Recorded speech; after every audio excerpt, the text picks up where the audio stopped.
Nos acercamos a las 0 horas, son las 23:58 y esta semana el tiempo y las temperaturas han sido tema de comentario en todo el país, particularmente en La Paz y el Alto por el intenso frío. A esta hora de la jornada se registran 4 grados en la ciudad de La Paz, 13 grados en Cochabamba y 14 en Santa Cruz. El Senami ha anticipado que las temperaturas bajarán aún más en los próximos días. Pero vamos a conocer con exactitud esa información. Y para ello tenemos un contacto en vivo con nuestra compañera Yubinka González, que precisamente se encuentra, entiendo, en el Senami. Ella nos contará los detalles. ¿Cómo estás, Yubinka? Buenas noches. Juan Pablo, muy buenas noches de toda la gente que ya nos está sintonizando. Y como tú lo decías, bastante frío en la ciudad de La Paz. Nos comentaba acá Daniel Ticón, a quien tengo a mi lado, meteorólogo, que el frío se está haciendo cada vez más intenso. ¿Cómo estás? Muy buenas noches, Daniel. El frío, por supuesto, también nos mencionaba en lo que es Santa Cruz, en la zona oriental, se va a intensificar más en lo que va a ser esta semana. Buenas noches a toda la audiencia. Efectivamente, como lo decías, estamos sintiendo más frío, pero eso es a causa de la humedad que estamos teniendo en lo que es el altiplano central y altiplano norte. Por ejemplo, a momento en la ciudad del Alto estamos con 3 grados y en la ciudad de La Paz estamos con 6. Sin embargo, sentimos frío por la humedad que tenemos. Tenemos un aviso de alerta de prioridad naranja. Nosotros hemos sacado por los descensos de temperatura y la probabilidad de tener heladas en el sector de Tarija, como también en Chuquisaca. En Tarija estaremos en las provincias de Gran Chaco, Arce, Cercado, Avilés y Oconor. En el departamento de Chuquisaca, en la provincia de Luis Calvo, Norcinti y Surcinti, tenemos la probabilidad de tener heladas. Ahora, el oriente todavía está frío. Esto es a causa de que recientemente tuvimos el paso de un sistema frontal frío. El día de hoy todavía está entrando otro sistema frontal, nos estuvo teniendo con cielos nubosos mayormente, por eso es que en Santa Cruz las temperaturas todavía no van a ascender hasta el día sábado. Recién estaremos con cielos poco nubosos y ya las temperaturas paulatinamente en ascenso. Muy bien, entonces mencionábamos la alerta que se está dando en lo que es Tarija y Sucre por una helada que se aproxima. ¿Qué tan lejos están los otros departamentos de tener esta misma probabilidad? Bueno, la helada la estamos sacando para esos dos departamentos.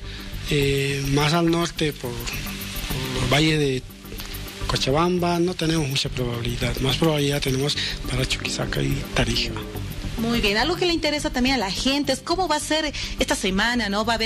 Se va a intensificar más el frío, va a haber un poquito más de calor. ¿Cómo vamos a estar esta semana en lo que va a ser la región, en Bolivia? Al menos hasta el fin de semana, en lo que es el altiplano, involucrando a La Paz y el Alto, estaremos todavía sintiendo frío en horas de la noche, en madrugada. Esto por la humedad que estamos teniendo. Esto nos está ocasionando también tener bancos de niebla matinales. Y todavía tenemos vigente la probabilidad de tener nevadas en las cordilleras a cotas mayores a 4.000 metros. Bueno, esto es para más que todo la gente y los conductores tengan la precaución necesaria porque los caminos estarán con bancos de niebla. Muy bien, muchísimas gracias, Daniel. Bueno, Juan Pablo, abrigarse fin de semana. Nos mencionaban también que hay un poco de calor el fin de semana, va a haber sol, nos mencionaban en la noche, ya vamos a empezar con las lluvias, así que este fin de semana a cuidarse también de este frío. Yubinka, una consulta, ya que estás con el experto en la predicción del tiempo, que se sustenta desde luego en datos reales. ¿Será posible pensar que el invierno, en el que prácticamente ya estamos en Bolivia, será el más duro de los últimos 5 años, o todavía no existen datos que permitan formular esa aseveración? A ver, vamos a pasar la pregunta aquí, Daniel. Este fuerte frío que estamos sintiendo en los últimos 5 años, ¿de repente puede ser el más fuerte o no se pronostica todavía? Bueno, lo que va del mes todavía estamos dentro de los parámetros normales. Para este mes de junio, la extrema en el Alto, por ejemplo, es de menos 12,5 grados Celsius. Esto es registrado en el año 99. Y para la ciudad de La Paz, la mínima extrema fue de menos 6 grados, esto en el año 74. Por lo tanto, por el momento, a lo que va del mes, el día más frío hemos tenido ha sido el primer día del mes. Por ejemplo, en la ciudad del Alto registramos una mínima de 6 grados el día 1 y en la ciudad de La Paz registramos una mínima de 2 grados. Estas temperaturas han ido levemente ascendiendo, pero todavía están negativas. Más la humedad se siente más frío. Entonces no se sabe todavía ciencia cierta si va a ser el invierno más frío que vamos a pasar. Todavía no. Bueno, lo normal es que las temperaturas más bajas lo sintamos en julio. Recién julio. Sí. Bueno, ahí está Juan Pablo. A prepararse entonces para el mes de julio, que será en cuanto a frío todavía más crudo que el de junio, que hemos comenzado ya a sufrir, por decirlo de alguna manera. Muchas gracias, Yubinka González, en ese contacto que nos permitió conocer las últimas informaciones respecto al comportamiento del tiempo en La Paz y en el país. Nos vamos ahora a otro sector y es tiempo de revisar las noticias destacadas.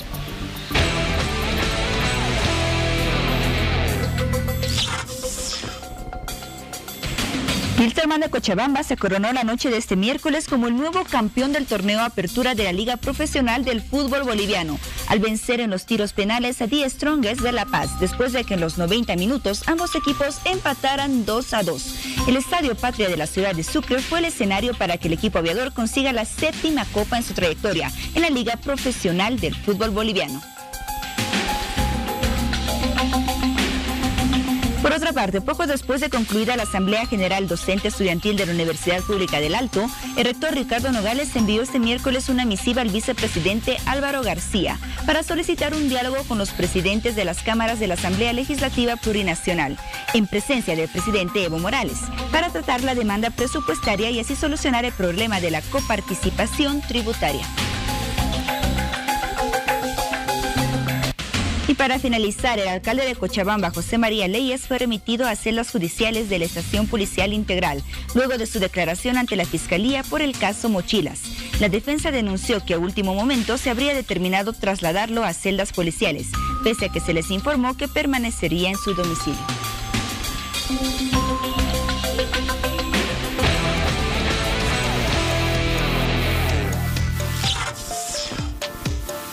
Llegó la hora de tocar nuestro tema de salud. Hablaremos de la retención de líquido. Nuestro especialista ya se encuentra en estudio. ¿Usted tiene alguna consulta? Lo invito a hacerlo a través de esta publicación. Retención de líquidos, síntomas y medidas preventivas. Realiza tu consulta a nuestro profesional invitado.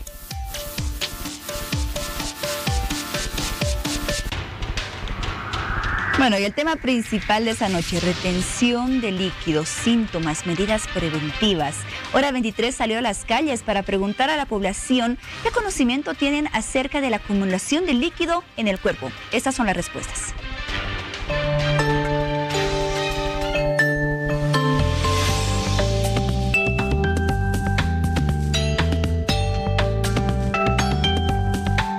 No, nada, en esos momentos no. Uy, no, ni idea, la verdad. Es que no he escuchado nada de eso. No que yo sepa, la verdad. Tal vez has escuchado hablar en la universidad, Un poco me suena, pero la verdad no sabía bien, digamos, la información. Y es que también se la conoce con los nombres de hidropesía y endema. Se da cuando una persona retiene líquidos en los tejidos del organismo, provocando inflamaciones en diferentes partes del cuerpo. Porque no funciona muy bien los riñones. Le dan un tratamiento, que le dan unas pastillas para que tome y complete un tratamiento completo, y si no completa no se cura. Tema con el aparato de la vejiga, abstinencia, por ejemplo, tienes problemas digestivos. Realmente siempre estaban con hinchazón, que lo más recurrente, creo, ¿no? Con ese problema. Suelo escuchar que en la parte del vientre, el estómago, todo eso. La vesícula, no sé si tiene alguna relación, pero... Este problema puede llegar a presentarse a causa de patologías en el corazón, riñones o el mismo hígado, o también por embarazo y menopausia. A ver, cuenta. Sobre el peso.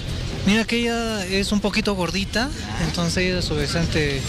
Entonces ella tenía la costumbre de tomar mucha agua, y por eso era a lo que yo he entendido y a lo que me contaba, que era la retención de líquido. No, pues tú te la hemos tenido que llevar al médico, al hospital. Y eso que se ha empeorado, tenía un ataque de nervios, la altura le afectaba, ¿no? Esta acumulación de líquidos en el cuerpo por lo general se observa más en el abdomen, tobillos, muñecas, brazos y cuello. generando malestar a quienes la padecen. Asimismo, si la cantidad de líquido retenido es elevada, se producen trastornos en el funcionamiento del corazón y de los pulmones. Cuando la retención de agua se produce en el vientre, se llama hidropesía, que puede ser motivada por tuberculosis, tumores de intestino, tumores del aparato genital femenino, así como varias enfermedades o alteraciones funcionales del corazón, hígado y riñones. Por otro lado, cuando la acumulación de líquidos se da en pies y piernas, se llama edema y se caracteriza por una hinchazón típica, aunque sin dar origen a dolores de ningún tipo, ni alterar el color habitual de la piel. Son causas determinantes de esa condición las mismas que originan la hidropesía, es decir, trastornos circulatorios, enfermedades del corazón, riñones e hígado, deficiencias de vitaminas y mal funcionamiento de la tiroides. Bien, ¿y cuánto sabe usted acerca de la retención de líquidos? Si no sabe mucho, esta noche tenemos como objetivo despejar todas sus dudas e informarle respecto a este tema, y lo vamos a hacer con un especialista que, ya les adelanto, tiene un amplio currículum. Vamos a centrarnos en lo más destacado del reconocido doctor que nos acompaña esta noche. Es el doctor Hugo Badani. Él es médico internista, nefrólogo, con especialidad en la Fundación Jiménez Díaz de Madrid. Además, ex docente de nefrología de la Universidad Mayor de San Andrés, también expresidente de la Sociedad Boliviana de Nefrología y expresidente de la Sociedad Boliviana de Transplantes. ¿Cómo está, doctor Badani? Qué gusto. Hola, buenas noches. Un gusto estar con usted y muchas gracias por la invitación.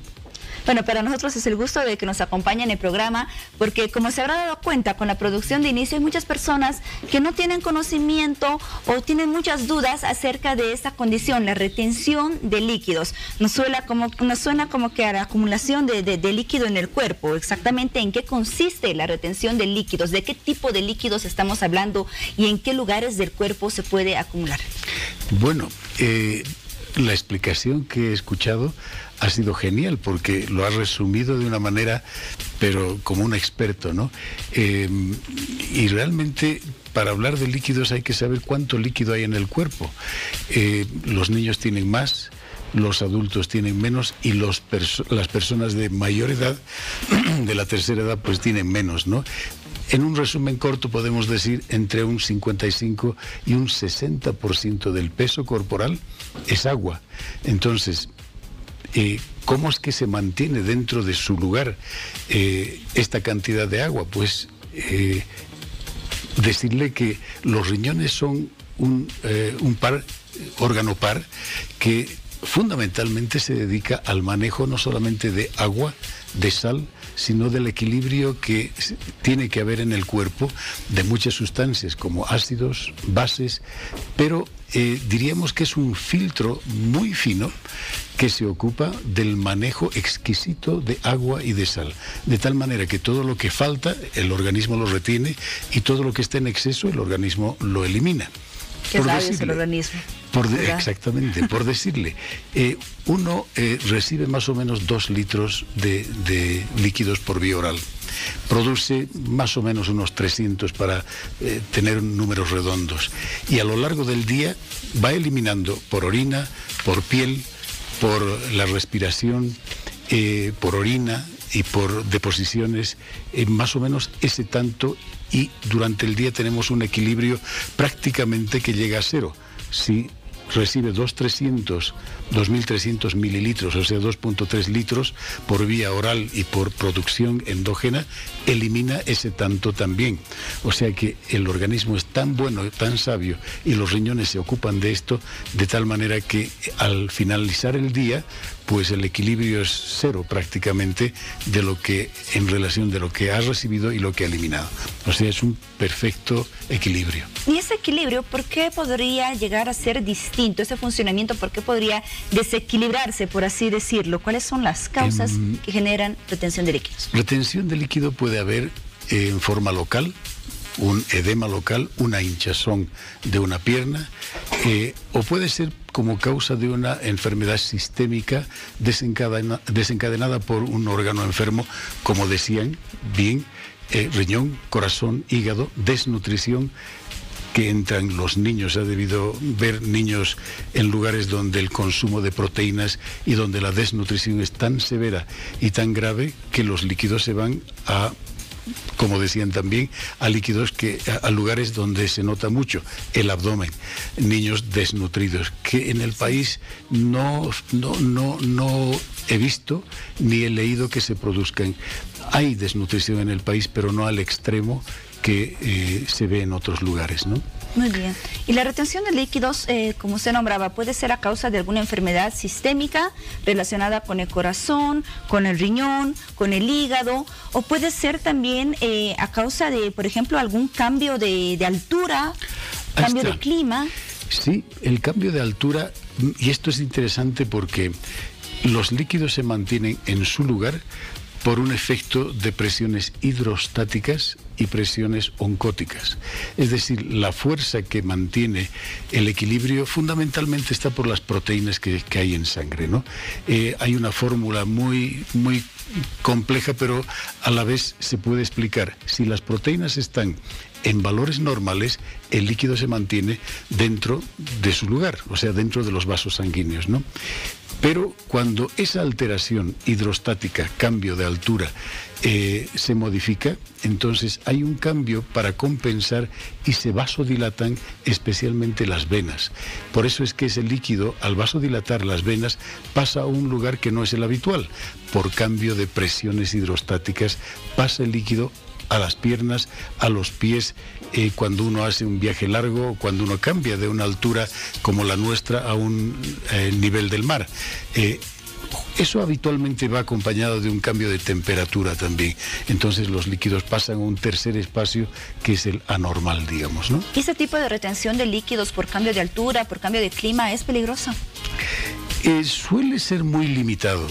Suele ser en lugares más declives, en los pies, o si uno está echado en la parte más baja del cuerpo, o sea, en la parte posterior, dorsal, lumbar y en los miembros inferiores. Es muy transitorio, se resuelve con un poco de dieta. Mucha gente que viaja ya lleva un diurético suave para ir eliminando durante el día, ¿no? En cambio, el otro tipo de retención de líquidos, que puede ser incluso a causa de enfermedades sistémicas, si usted lo mencionaba, sí necesita prestar mayor atención, ¿cierto? Es importante identificar esa diferencia entre ambos. Hay que saber, cuando se trata de una enfermedad sistémica, qué órgano es el que está desencadenando el edema, y ahí entramos a lo que decían a un principio en la explicación. Puede ser el corazón, puede ser el hígado, puede ser los riñones, pueden ser medicamentos que está recibiendo, puede ser la tiroides también que está en disfunción. O sea, mediante el laboratorio, mediante signos, mediante el interrogatorio, uno va dirigiendo el estudio para finalmente llegar a cuál es el órgano que está enfermo y plantear, además del diagnóstico, una terapéutica y una solución que en lo posible sea definitiva, ¿no? De inicio eso es importante, el diagnóstico. Para una persona que no cambió de clima, no viajó, no cambió de altura, ¿qué síntomas, qué signos deberían alertarle de que podría estar sufriendo retención de líquidos? Desde el interrogatorio es muy importante, porque uno comienza con el preguntar al paciente qué antecedentes ha habido, qué enfermedades ha tenido, qué síntomas han comenzado a incomodarlo o a llamarle la atención. Si es el corazón, habrá un tipo de edema que es diferente, que es, por decirle, a lo largo del día, a lo largo del caminar, al pasar las horas, va aumentando el líquido en los lugares más declives, en las piernas. El edema, que es de origen renal, suele ser más bien cuando uno despierta y anota la carita hinchada, los ojos que le cuesta abrir los párpados porque nota que el edema está ya localizado en los párpados o en las manos o en las piernas, y a pasar el día, al transcurrir las horas, suele ir disminuyendo el edema porque se van removiendo. Es interesante también que el edema o el líquido que está en un lugar no habitual, una vez que el paciente está echado en cama, comienza a remover los líquidos y comienza a aumentar el volumen urinario. Y eso también llama la atención, porque habitualmente uno se acuesta a cierta hora de la noche, 11, 12 de la noche, se levanta a las 7 de la mañana y va a miccionar. Pero cuando los edemas se van removiendo, el paciente nota que aumenta la frecuencia miccional durante la noche. Diferente es un paciente con una próstata grande que va aumentando la frecuencia miccional, pero esa es otra cosa, no es edema, esa es la próstata que está causando otro tipo de problema a nivel local vesical, de vejiga urinaria, ¿no? Muy bien, entendemos que son varios órganos que podrían estar comprometidos y generar lo que es la retención de líquidos. Tomando en cuenta que son múltiples, podríamos hacer un resumen solamente para tener un poco más de conocimiento acerca de los posibles tratamientos para la retención de líquidos. Bien, hay desde el tratamiento dietético, de la actividad física, y de medicamentos, ¿no? Es muy frecuente el consejo dietético referido a la disminución del aporte de sal, porque una de las manifestaciones del edema puede ser la hipertensión arterial. La hipertensión arterial que por sí causa daño en diferentes órganos. Entonces, hablamos de un cambio de dieta, hablamos de un cambio de tipo de actividad habitual. Un paciente que está en reposo notará que el edema se va a los lugares más bajos, más declives del cuerpo. Y finalmente, medicamentos que son los diuréticos. Hay diuréticos de acción corta y fuerte, que llamamos los diuréticos de ASA, que es como la furosemida. Hay diuréticos que actúan en forma más larga a lo largo de las 18 horas que tienen actividad, como los diuréticos tiazídicos. Hay diuréticos que son mixtos, que van ahorrando potasio para evitar los calambres que vienen con el uso de los diuréticos. Entonces, todo dependerá del órgano que está enfermo desencadenando el edema para poder aconsejar, ¿no? Pero tal vez en forma global, esas son las medidas más básicas, digamos, para evitar que vaya acumulando más líquido, ¿no? Sal, agua, puede ser restricción de líquidos en un momento determinado si hablamos de un órgano enfermo, específicamente el riñón. El riñón, cuando comienza a entrar en déficit funcional, a un principio no distingue noche de día, y la orina es igual de noche que de día en cuanto a volumen. Pero una vez que va disminuyendo la función renal, ya le cuesta desembarazarse del líquido extra y comienza a ser un edema más notorio, ¿no? Muy bien, gracias por toda esa orientación, doctor. Respecto a lo que nos comentaba, el tema de los diuréticos, justamente tenemos una consulta que nos llega a través de las redes sociales. Contigo, Piti. Así es, Paola, nos llega una consulta y nos escribe Sender Alarcón. Tengo una duda sobre el jugo chupa panzas, dice, que contiene tallo de apio, rodajas de piña, un tallo de jengibre y manzana verde en una sumidora. Soy personal trainer. Lo tomé por 15 días y me ayudó a perder 3 kilos sin dieta, solo tomándolo en ayunas y antes de dormir. Si su especialista puede explicar cómo funciona o qué es lo que hace ese jugo, se los agradecería. Doctor, ¿cuál es la respuesta? Es interesante. No es muy fácil explicarle porque es una mezcla de varias sustancias. Y usted sabe que muchos de los medicamentos están extraídos de las hierbas que están estudiadas y son efectivas. Yo no sé si atribuir esa pérdida de peso al exceso de líquido que ha podido tener ese paciente o esa persona, o si ha sido una combinación de la actividad física y el tomar una cantidad de líquidos que le permitan no llenar el estómago con otros alimentos que puedan ser más ricos en hidratos de carbono, que sean los que le dan más energía, los que acumulan energía. Y yo no creo que el tomar un jugo mezcla de varias sustancias sea o tenga un efecto que haga perder hidratos de carbono, energía y líquidos a la vez, ¿no? Muy bien, doctor, gracias. Continuamos con más preguntas, Piti. Muchas gracias, doctor. Tenemos una consulta más. Nos escribe Alejandra Mendizábal y nos dice, una consulta, ¿cómo podemos bajar de peso si estamos con anticonceptivos? Y esto provoca retención de líquidos. Esta es la consulta para usted, doctor. Bien, los anticonceptivos tienen un efecto hormonal que producen retención de líquidos y es conocido el hecho, ¿no? Cuando esto es muy frecuente, se aconseja un cambio de tipo de anticonceptivos. Pero si por algún motivo no puede cambiar de anticonceptivo, pues sí puede utilizar un diurético suave, como el que decía, de una acción más larga, no tan corta, no tan severa, que no produzca bajada de la presión arterial. Esto también sí se puede coordinar con el ginecólogo que receta el medicamento, y es un trabajo que es en conjunto, ¿no? Es de dos especialidades y no es realmente difícil de hacerlo. Se pueden dar diuréticos, como decía, tiazídicos, de un efecto más largo y suave. Muy bien, ya que hablamos un poco del tema de mujeres, ¿somos las mujeres las que podemos tener o ser más propensas a la retención de líquidos, doctor? Sí, no, ¿por qué? Bueno, usted sabe que el ciclo hormonal de la mujer es muy distinto en diferentes etapas en los días del periodo hormonal. En cierto momento, cuando hay una turgencia de los órganos femeninos, es prácticamente al finalizar el ciclo hormonal, cuando hay más turgencia, cuando hay más edema y cuando está cerca a producirse ya la menstruación. No es un desequilibrio, sino es un estado hormonal que hace que se retenga más líquidos por efecto de las hormonas femeninas. ¿Qué se hace?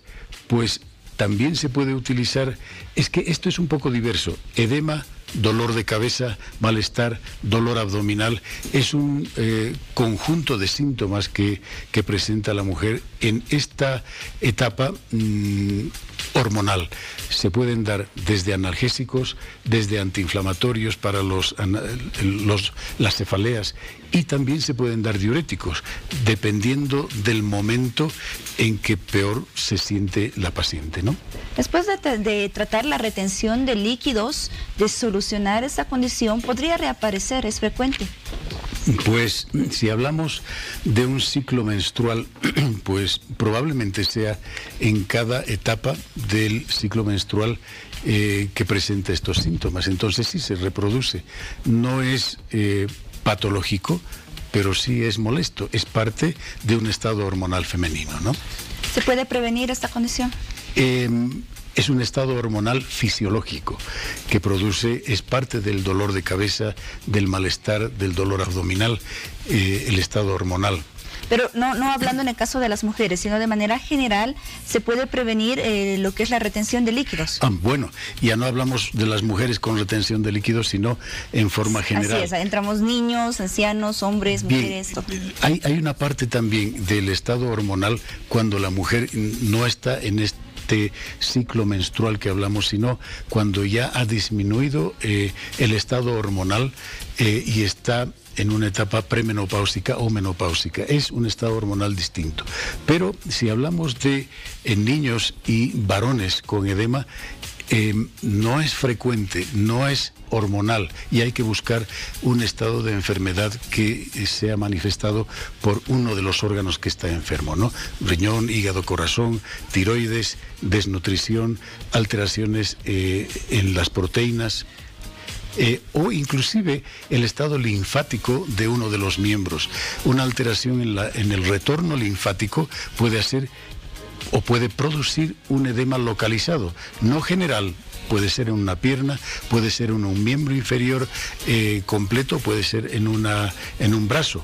Por ejemplo, si una mujer ha tenido una cirugía de mama, muchas veces en ese esfuerzo de limpiar todo el órgano que está dañado y el tejido que sea neoplásico o tumoral, se afecta el sistema de retorno linfático de ese miembro superior y se produce edema. Es un poco más difícil de resolverlo porque ya es un órgano que ha sido tocado en su retorno linfático hacia el sistema circulatorio. Sin duda. Doctor, ¿qué tan relacionado puede estar el sobrepeso o la obesidad con la retención de líquidos? Bueno, aquí entra un juego también entre proteínas, sal, líquidos y grasa. El obeso puede retener más líquido, pues se nota menos, pero al finalizar el día, si se pesa al principio y al final, es posible que esta alteración hidrostática oncótica pueda llevar a una retención mayor de líquidos, ¿no? No quiero decir que el obeso va a retener líquidos siempre, pero sí es posible que lo haga. Muy bien, ya para finalizar esta entrevista, doctor, ¿qué recomendaciones usted puede brindar a las personas que nos ven en este momento? Algunas de ellas posiblemente sufren de esta condición de retención de líquidos. Pues la retención de líquidos, otra vez, si es que pensamos en la causa, habrá que buscar un órgano enfermo. Pero si es que por suerte no hay un órgano enfermo, hay que tomar en cuenta la dieta. La dieta en sal. La sal, como usted sabe, es un elemento de la naturaleza que tiende a producir retención de líquidos, tiende a favorecer la hipertensión arterial en un organismo que está predispuesto. Entonces, sabemos que una dieta normal en sal en nuestro medio oscila entre los 5 gramos de sal al día. Hay personas que le añaden mucha sal a su dieta y tienen una tendencia mayor a retener líquidos y a hacer un edema, ¿no? Muy bien, doctor Hugo Badani, médico internista, nefrólogo, gracias por acompañarnos esta noche en Hora 23. Esperamos que pronto nos visite nuevamente. Y le agradezco mucho por la invitación y ha sido un placer conversar con usted. El placer ha sido nuestro. Nos damos una pausa y ya volvemos con más de Hora 23. Espérenos.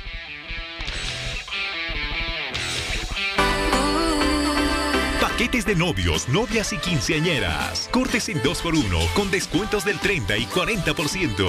Aprovecha hoy tu cambio de look. Reservas al 242-3422, 290-6550 y 796-13-518. Estamos ubicados en la avenida 20 de octubre y Aspiazu, en el edificio Aspiazu. Contamos con sucursales en la calle Potosí y en la 13 de Calacoto. Marcelo Ruiz Estilismo y Ninfa Rodríguez Spa. Te esperamos.